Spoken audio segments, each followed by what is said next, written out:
Oh boy, it's that time of the week again, isn't it? Ahoy there folks, I'm Captain Benzie and welcome back to another developer Q&A video for Eve Echoes. Every week the developers of the game take a series of questions posed by you guys, the community. They respond to those questions and then post that response to, well, to me, to Discord, to Twitter, to Facebook, and it's in game somewhere as well. And each week I like to go through these questions and answers, giving my own personal thoughts and opinions, often these days giving myself a bit of an aneurysm with how angry some of the questions and responses make me, so I want to put a little bit of a preface on this particular video. I've not read through these, I have not a clue how angry I'm going to be in this one. I'm going to try and tone it down. I don't want to be swearing and aggressive all the time, you know, but I am enjoying my EVE Online videos, so some of you have said, you know, you seem a lot healthier over there, glad you're enjoying it, and I am, and I'm actually kind of enjoying Echoes a little bit at the moment as well. I've been logging in fairly frequently, actually undocking, having some fun, and trying all kinds of stuff out, so maybe some videos there soon, we will see. But before I go any further, you need to understand I attack the question, not the person asking it. It can be a stupid question written by a very intelligent person. You can be a lovely person who has the best intentions in the world, but you can ask the dumbest question that gets the worst response imaginable. If I'm reading out your question, please do not get offended at it. I have had some people who I have been pretty close with in the Echoes community comment and say, hey, that was my question. And I'm like, yeah, I don't care that it was your question. I respect you, I don't respect that question. And that's how I stand on this. I'm here to protect the game and the community at large. That sometimes means getting a little bit aggressive because the developers are just freaking morons at this point in time. Well, they're not morons, they're just money-grubbing... yeah. Money-grubbing people who just only care about the dollar bottom line at this point in time. But hey, let's jump into the questions for this week's developer Q&A. I think it's actually 5 I saw. Yeah, 5 questions for us to cover. Let's get started. Question number 1. Will there be a function in the future to customize or change your avatar? Well, yes, presumably they're going to add nano cores for it when it launches in August. Oh, wait, you mean the pictures, the little thing that represents your character. Okay, maybe have an event that gives you special clothes the avatar can fit, like in EVE Online. I was just thinking of an Amarian Titan in booties and a Santa hat. Which, in fairness, knowing these devs, is probably something they've considered, so let's not go down that one. Anyway, we're talking about clothes and actually editing your profile picture, basically, your avatar, your representation in the game.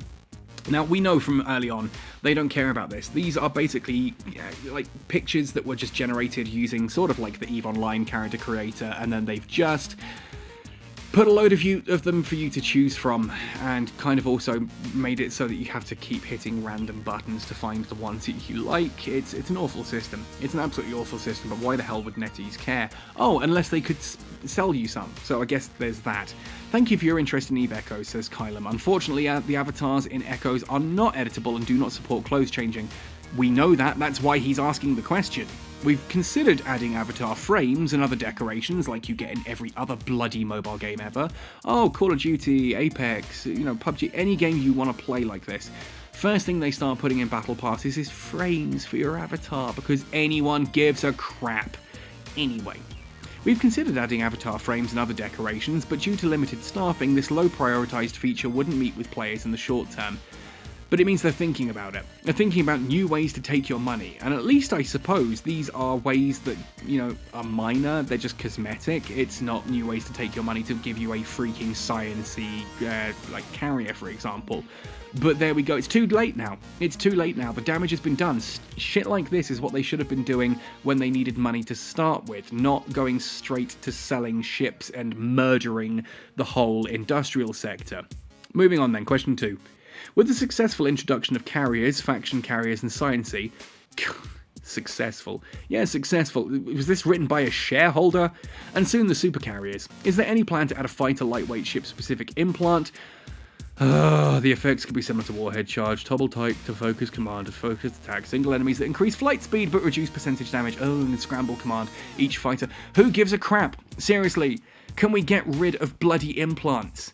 They were added to make the game interesting. They have not made the game interesting. Now everyone who doesn't have an implant wants one because we have all been gaslit into wanting something that we didn't ever need. Like, literally, no one needed any of this. It hasn't done what it said it was going to do. It's not gameplay. It's not freaking gameplay. Opening your wallet and buying shit is not gameplay. Tapping a button every 30 seconds. or every 2 minutes is not gameplay. That's not what this is about. It doesn't add any meaningful tactical choice. You just buy the implant, you then buy the stuff to level it up. Can we just understand we could fix the game? Rather than trying to patch in implants to make the game more interesting, we could just fix the actual game, you know? It's like sitting here and the car's broken down, right? We've got a flat tyre. And people are going, well, if we've got a new engine and it went faster, we could compensate for the fact that the tyre's flat. And it's like, yeah, or you could just change the tyre. Yeah, but we could also, you know, do this and we could, like, rebalance the weight in the car to take the pressure off that one tyre. It's a back tyre, so it doesn't matter that much. We're front-wheel drive and all that, so we should be okay with just one tyre at the back, right? Or you could just fix the tyre. Why are you coming up with these complex additions and modifications when it's just the tyre that needs fixing? The game is boring as hell, is the point that people are getting at. And rather than fix the game, they're trying to add things that make it more fun. Why? Just fix the AI. Like, EVE Online managed it. Managed it a long time ago. Oh, EVE Online's a 20-year-old game. Yeah, aren't you clever? You can read a calendar. Wow, have a lollipop. Hand you a glue stick. Anyway, so, you know, when it comes down to it, EVE Online managed this a long, long time ago. The good AI in EVE Online is not new. And quite frankly, CCP and NetEase are supposed to be in partnership here. They could just kind of nudge them on the shoulder and go, hey guys, can we maybe borrow your AI because our players are getting bored as crap out of our boring-ass combat? Yeah, but no, it's just easier and more lucrative to throw money at the situation, right? Hi there, the drone implants also work on fighters and the lightweight ships, so we don't plan to develop the dedicated implants at this time. NetEase turning down money? What? No, of course they're turning down money because they're working on things like the supercarriers and the Titans and stuff like that instead. We'll see. We'll see. Ultimately, good we're not getting an implant. Just get rid of all of them. Get rid of all of them and give us freaking ammunition. Ammunition is a meaningful system. The implant system we have is not meaningful. It's crap. Do you have plans allowing to repackage gold nanocore? Wow, what a brilliant question. Thank you for your question. Currently, we do not have plans to allow repackaging of gold nanocores because we want to keep them non-tradable. Also, repackaging will cause some attribute loss. Bullcrap. Absolute bullcrap on this one. The reason they don't want you repackaging is because repackaging early on allows you to basically keep re-rolling your first nanocore until you get the stat that they want and that you want. And ultimately, NetEase know this, and they sell an item that allows you to do that, to roll your nanocore stats. Right? You can go to the market and you can buy an item. So when we have the ability to repackage and then set it up again and then repackage and set it up again, we are stealing, in inverted commas, from NetEase, which is why the gold nanocores can't be repackaged. It's nothing to do with them being non-tradable, because the purples have been non-tradable for the longest period of time and could still be repackaged. So that is a bullshit answer. They have just finally figured out that they can sell more of the cloud refactoring if they don't allow us to kind of cheat the system, in inverted commas. The game is rigged, people. The game is rigged. Will the Concorde carrier have a nanocore in the future? Of course it will! Yes, it will. We're going to release it in the upcoming Interstellar Bazaar event. Stay tuned. Yeah, not in the Concorde Pass, not anywhere meaningful that players can make it or earn it through gameplay. No, it's going to be the Interstellar Bazaar. Congratulations! You can come to me and get yourself a 50% off coupon to get the price from freaking ridiculous to just ridiculous. Yeah, enjoy your new Science-y. Here's going to be the new nanocore for it. It's going to cost you about $110. Yeah. God, it's pathetic. It's pathetic. And people are like, oh, we're going to get a new nanocore. Yeah, you're going to pay through the arse for it because it's an Interstellar Bazaar event. It's going to be the Neon Rain, it's the CyberX, it's the Porcelain, it's all of those crappy things where you had to pay real money because it's only available for Aurum. And everyone goes, oh, does anyone have a 50% discount pack? Does anyone have a 30% or a 10%? Yeah, I get a whole ton of 10% that nobody wants. Nobody even really wants the 30 because everything is so ludicrously expensive that it's, you know, the 50% or broke, basically. And when it comes down to it, this is, you know, it's not exclusive to the game world. We've got a hardware supply store near us here in Bulawayo that you can get a loyalty card with, and the more you shop at that store, the higher your loyalty rating goes and the better the discounts are. The thing is, you've got to remember, the store has factored for this. which means when you are at the top level of discount, they're still making profit. They are still making profit, which means the prices, the base prices, are given, are set based on the idea that they still make profit at the full discount. So if you're not using the discount card, you are just getting ripped off. And yeah, we found recently $45 for a roll of electrical cable at one of these places, or $35 up the road, and the 45 was with our discount. So yeah, that's what they're doing here. They are releasing stuff that is stupidly expensive. The price that they actually want you to pay for it is the 50% coupon. That's the price that they want you to pay, and they're dealing with that.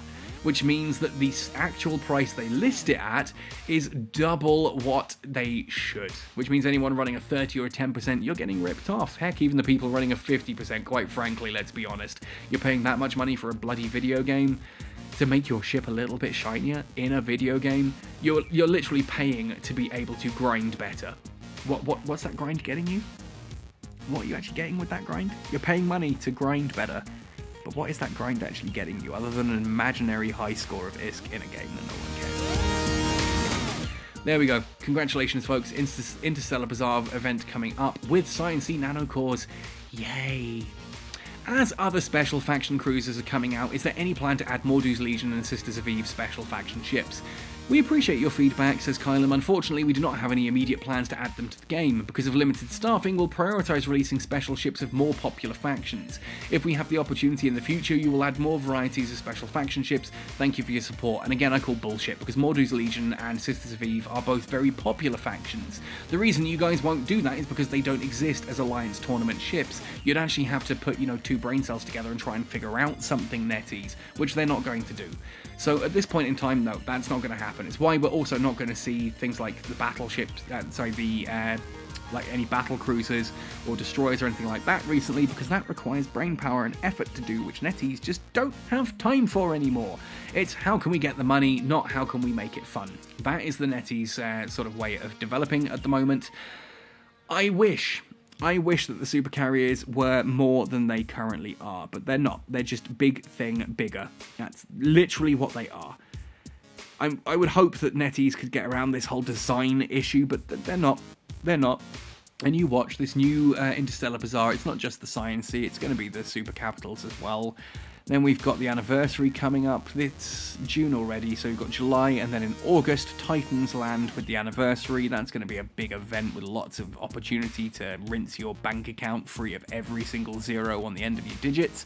Yeah, so look forward to that, folks. Look forward to that. As I said, I'm still enjoying Echoes. I'm trying to support it. I'm trying to find my fun in it right now. But when it comes down to it, you've got to see what NetEase are doing. You've got to understand that this is a game that is run purely for the profit, not for the fun. And yes, I know, Delira, you can come at me with, it's a business. It's a business. Like you're some genius who figured something amazing out. We know it's a business. And you know what? Most businesses can survive without ripping their customers off and without people having to jump into the back seat and go, I will do anything for you. I will do anything for you. NetEase and simping them all the way to the moon and back. What I'm getting at here is that this game doesn't have to be this way. There are plenty of games out there that are not monetized this aggressively and are not the setup. Eve is supposed to be a theme park. Eve is supposed to be a sandbox. It's supposed to be a place where anything you can do can be done. Whereas what Echoes is a theme park. You pay to enter it, then you pay to get on different rides. You pay to do the things that NetEase tell you are fun. And in addition to that, everything like the food and the candy floss is completely overpriced as well. So yeah, it's a theme park. Echoes is a theme park, EVE Online is a sandbox. Takes 10 minutes of experiencing both of them to see the difference. Anyway, folks, that's all for this week. Not too ranty this time, I hope. Trying not to give myself a hernia. Doctor wants to put me on new blood pressure medication at this point in time. No, they don't really. I haven't been to a doctor to see it. I'm just suffering in silence. But ultimately, yeah, I'm trying not to get too angry these days, but you've just got to see what's going on. You have to see what's going on. Anyway, all that said and done, thank you for listening. Thank you for watching. Happy sailing, and see you in New Eden.